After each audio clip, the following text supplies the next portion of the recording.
Ce message t'a été envoyé. Si tu tombes sur ces mots en ce moment précis, arrête-toi. Ce n'est pas un hasard. Ce n'est pas le fruit d'un algorithme. Le royaume spirituel a orchestré cette rencontre exacte pour toi, aujourd'hui, parce que quelque chose de massif vient de se déplacer dans ta lignée familiale. Peut-être dans les dernières 48 heures, peut-être cette nuit même, ton esprit le ressent déjà. Ce poids inexplicable sur ta poitrine. Cette urgence sans nom, cette tristesse qui ne t'appartient pas vraiment mais que tu portes quand même depuis des jours.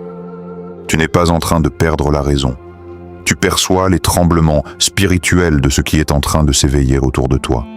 Reste avec moi. Ce que tu t'apprêtes à entendre va tout changer. Avant que je continue, si ces mots résonnent en toi, laisse un pouce levé maintenant. Écris « Je suis libre » dans les commentaires. Ces 3 mots vont déclencher quelque chose dans ta vie aujourd'hui. Et partage cette vidéo à quelqu'un qui souffre en silence à cause de sa famille. Tu ne sais pas à quel point ce geste peut tout changer pour lui. Tu te réveilles à 3 heures du matin, pas à cause d'un bruit, pas à cause d'une douleur physique. C'est autre chose. Une sensation indéfinissable, comme un poids invisible posé sur ta poitrine. Une urgence sans nom qui te tire hors du sommeil sans prévenir. Tu regardes le plafond dans le noir et tu te demandes « Pourquoi est-ce que je ressens ça ?» Tu essaies de te rendormir. Impossible. Quelque chose dans ton esprit refuse de lâcher. Comme si une partie de toi savait quelque chose que ton mental conscient n'arrive pas encore à formuler. Tu scrolles ton téléphone pour t'occuper. Tu bois un verre d'eau, tu changes de position. Mais ce poids, lui, ne bouge pas. Ce n'est pas de l'anxiété ordinaire. Ce n'est pas le stress du quotidien. C'est plus profond que ça. C'est une charge qui vient d'ailleurs. Une charge qui ne t'appartient pas vraiment, mais que ton esprit capte comme une antenne capte un signal. Tu portes quelque chose qui est en train de se passer dans ta lignée, dans ton cercle familial, sans même en avoir conscience. Les personnes dotées d'un discernement spirituel vivent ça régulièrement. Elles perçoivent les déplacements invisibles avant que quiconque ne les voie. Et ce que ton esprit captait ces dernières nuits, ce n'était pas une illusion. C'était réel. C'était le signal d'un tremblement spirituel en cours dans ta famille. Un réveil forcé qui commence à secouer ceux qui t'ont fait du mal. Tu entres dans la pièce et quelque chose change immédiatement. Les conversations s'arrêtent une fraction de seconde de trop. Les sourires arrivent, mais ils arrivent trop vite, trop larges, trop fabriqués. Les yeux, eux, racontent une autre histoire. Froid, distant, rempli d'un jugement silencieux qui coupe plus profond que n'importe quel mot. Tu l'as senti dans tes os, dans ton ventre, dans cet endroit en toi où la vérité habite toujours avant même que l'esprit la formule. Cette distance particulière, ce silence réservé uniquement pour toi. Pas pour les autres, pour toi.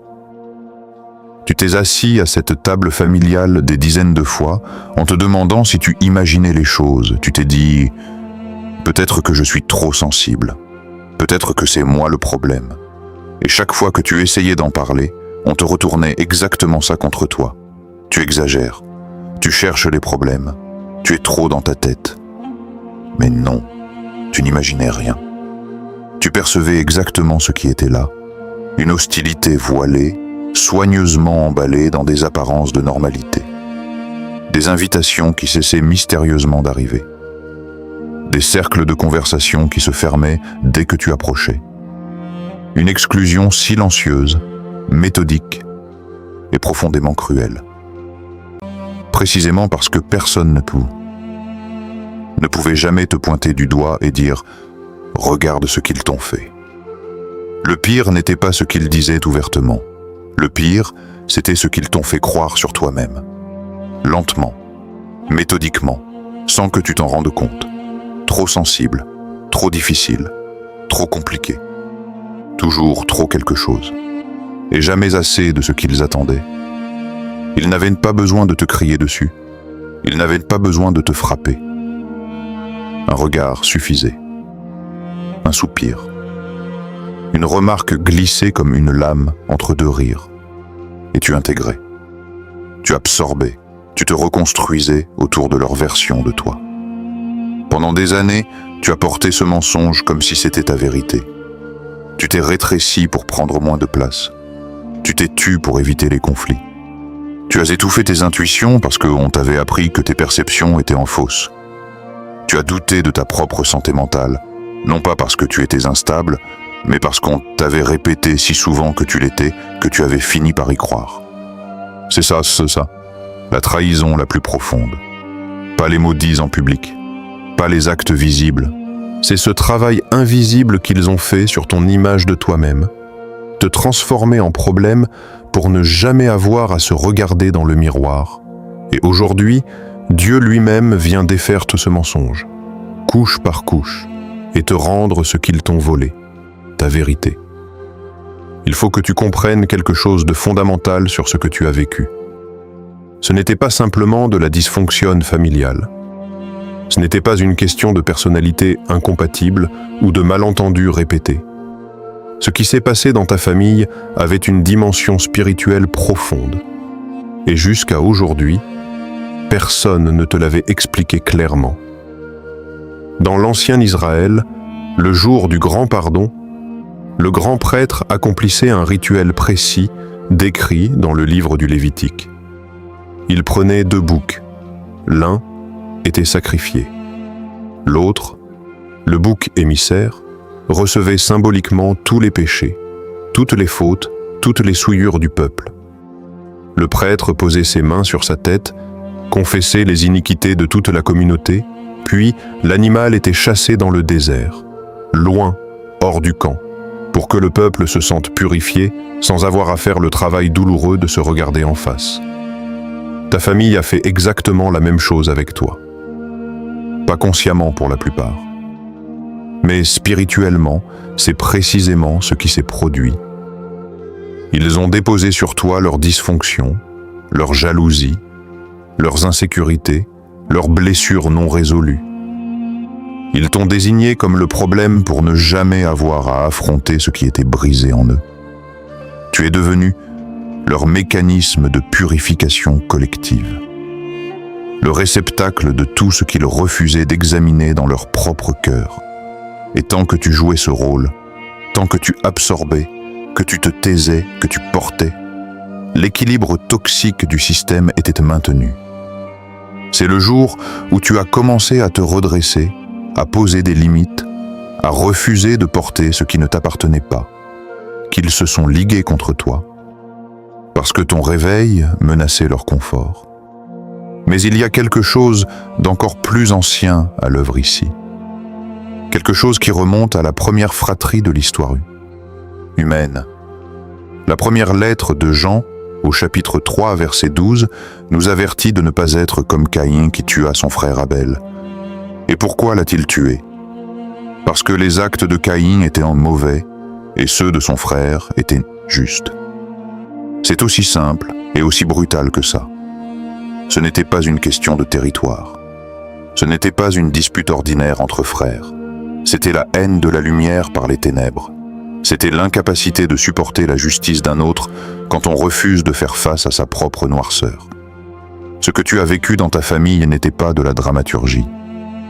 Ce n'était pas de la sensiblerie de ta part. C'était une tentative d'assassinat spirituel. L'ennemi de ton âme avait identifié le manteau posé sur ta vie bien avant que tu ne le voies toi-même. Il avait repéré l'appel, le don, la capacité que Dieu avait placée en toi pour briser des cycles qui emprisonnent ta lignée depuis des générations. Et puisqu'il ne pouvait pas te détruire de l'extérieur, il a wéaponisé les personnes les plus proches de toi pour te briser de l'intérieur. Il a utilisé leur jalousie, leur insécurité, leur peur comme des instruments. Ils croyaient agir par eux-mêmes. Mais ils étaient des pions dans une guerre spirituelle dont ils n'avaient même pas conscience. Et cette guerre se menait aussi dans le secret. Il faut que tu saches ce qui se passait quand tu n'étais pas là. Il y a eu des appels téléphoniques, des heures entières où ton prénom était le seul sujet de conversation. Il disséquait tes choix, analysait tes moindres réactions, ridiculisait tes limites, questionnait tes motivations. Ils construisaient ensemble une version de toi, une version déformée, exagérée, noircie, et cette version circulait dans les conversations privées comme une monnaie d'échange. Ils se liaient entre eux par leur ressentiment commun envers toi. Ton rejet était le ciment de leur cohésion. Ta réputation était le matériau qu'ils utilisaient pour construire leur fondation relationnelle. Certains jouaient double jeu, souriant devant toi, impitoyables derrière, collectant des informations, rapportant des bribes de conversation, recrutant de nouveaux membres à leurs récits soigneusement fabriqués. C'est l'esprit antique d'assassinat de caractère. Ils savaient qu'ils ne pouvaient pas détruire ta destinée. Alors ils ont essayé de détruire la perception que les autres avaient de toi. Mais voici ce qu'ils ne savaient pas. Dieu regardait. Dieu enregistrait absolument tout. Le psaume 56, verset 8, nous dit que Dieu recueille nos larmes dans sa gourde et les inscrit dans son livre. Chaque larme que tu as versée seule dans le noir quand personne ne regardait, il l'a conservée précieusement. Chaque injustice subie en silence. Chaque moment où tu t'es demandé si tu perdais la raison. Chaque nuit où tu t'es endormi épuisé de porter ce que tu n'aurais jamais dû porter. Chaque prière murmurée dans le désespoir en demandant à Dieu s'il te voyait vraiment. Il voyait, il enregistrait. Et maintenant, il rend ses comptes. Et maintenant, le voile se lève. Leurs yeux s'ouvrent violemment. Ils regardent en arrière, sur leurs propres actions, leurs propres mots, leurs propres choix. Et ce qu'ils voient les terrifie. Tu l'as déjà remarqué. Quelque chose a changé dans leur énergie. Certains se sont tus brusquement. Ce silence n'est pas de l'indifférence. C'est la stupeur de quelqu'un qui vient de réaliser l'ampleur de ce qu'il a fait. Un silence lourd, chargé. Le silence de celui qui ne sait plus quoi dire parce que les mots qu'il utilisait avant ne fonctionnent plus. D'autres t'envoient des messages étranges, indirects, maladroits, des « je pensais à toi » sans explication, des nouvelles données sans raison apparente. Ils testent les os sans oser nommer ce qui s'est passé. Et puis, il y a ces likes sur de vieilles publications, des photos datant de mois, parfois d'années. Ce geste minuscule qui dit tout ce qu'ils n'arrivent peut-être pas à formuler avec des mots. Ce que tu observes, c'est le début de leur reckoning. La terreur sacrée qui tombe sur ceux qui réalisent qu'ils ont levé la main sur quelqu'un que Dieu avait marqué. Acte 5, 39 est en train de se manifester sous leurs yeux. Si quelque chose vient de Dieu, on ne peut pas le détruire. Et en essayant, on se retrouve à combattre Dieu lui-même. Cette réalisation les frappe comme une onde de choc. Ils t'ont jeté dans la fosse en te croyant jetable. Et maintenant, ils te regardent te relever, couvert de gloire. Maintenant que tu comprends ce qui s'est passé, il faut que tu navigues cette saison avec sagesse. Parce que c'est exactement ici, à ce carrefour précis, que beaucoup d'élus commettent une erreur dévastatrice qui les fait reculer au lieu d'avancer. Le pardon est une obligation spirituelle. Mais le pardon n'est pas la réconciliation. Ces deux réalités sont fondamentalement différentes et les confondre peut te coûter ta paix, ta santé et ta destinée. Pardonner, c'est libérer la dette émotionnelle et spirituelle que quelqu'un a contractée envers toi. C'est choisir de ne plus porter le poison de l'amertume dans ton propre corps. C'est te libérer toi, pas eux. La réconciliation, elle, est une toute autre affaire. Elle exige leur repentance prouvée, non pas déclarée en mots, mais démontrée par des actes concrets et constants dans le temps. Elle exige la reconstruction lente de la confiance. Elle ne peut pas être précipitée. Elle ne peut pas être forcée. Et surtout, tu n'es pas obligé de l'offrir simplement parce qu'il frappe à ta porte ou parce que la culpabilité collective de la famille t'y pousse. Observe leurs fruits, pas leurs mots. La deuxième lettre aux Corinthiens, chapitre 7, verset 10, établit une distinction capitale entre la tristesse mondaine et la tristesse divine. La tristesse mondaine, c'est le regret des conséquences. C'est être désolé d'avoir été découvert. C'est vouloir que tu pardonnes vite pour que leur inconfort disparaisse. La tristesse divine, elle, produit un changement de vie réel et durable. Alors observe attentivement. Est-ce qu'ils prennent leurs responsabilités sans minimiser, sans excuser, sans retourner la situation contre toi? Est-ce qu'ils respectent les limites que tu as posées ou cherchent-ils à les contourner avec la pression familiale et la culpabilisation? Est-ce qu'ils font le travail intérieur difficile? Ou veulent-ils simplement retrouver le confort de l'ancien ordre où tu absorbais tout en silence? Et voici la vérité que personne ne t'a jamais dite assez clairement. Le lien du sang ne donne à personne un accès illimité pour te blesser. Partager un nom de famille, une histoire, un arbre généalogique ne confère pas le droit de piétiner ta dignité encore et encore. Tu es le gardien désigné de ta propre vie. Tu es le watchman posté à la porte de ta paix. Et tu as non seulement le droit, mais le devoir spirituel de fermer cette porte à quiconque arrive sans repentance authentique. Même si ce quelqu'un porte ton sang, tes limites ne sont pas de l'orgueil, tes limites ne sont pas de l'ingratitude, tes limites sont de la sagesse, elles sont les murs de ton salut. Père, je lève cette personne devant toi en ce moment précis, toi qui vois tout, qui enregistre tout, qui n'oublie rien. Enveloppe-la de ta gloire si épaisse et si lourde que les flèches de l'ennemi ne peuvent plus l'atteindre. Vindique-la publiquement devant ceux qui l'ont méprisée. Que ta faveur soit si visible sur sa vie que même ses adversaires ne puissent pas nier ta main posée sur elle. Protège son esprit, sa santé, ses finances, ses relations, qu'elle marche désormais couverte par ton bouclier à chaque pas. Au nom de Jésus-Christ, je prends l'épée de l'esprit et je coupe maintenant chaque lien invisible qui t'enchaîne encore. Je coupe la corde de manipulation qui te faisait douter de toi-même. Je coupe la corde de fausse culpabilité qui t'obligeait à t'excuser d'exister. Je coupe la corde de peur qui te faisait rétrécir. Je coupe la corde d'obligation que Dieu n'a jamais placée sur toi. Ces liens sont brisés. Tu es libre de marcher vers ta destinée sans traîner derrière toi le poids de la maison de ton Père. Je déclare sur ta vie que les années dévorées par l'armée des sauterelles sont restaurées au septuple par la main du Tout-Puissant. Chaque saison volée, chaque opportunité sabotée, chaque joie empoisonnée. Tout est racheté. Tu n'es pas juste un survivant.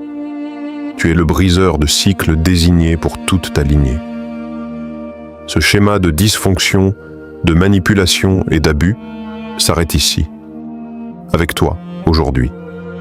Ne passe pas devant ce message passivement, ne consomme pas cette parole et repars comme si rien ne s'était passé.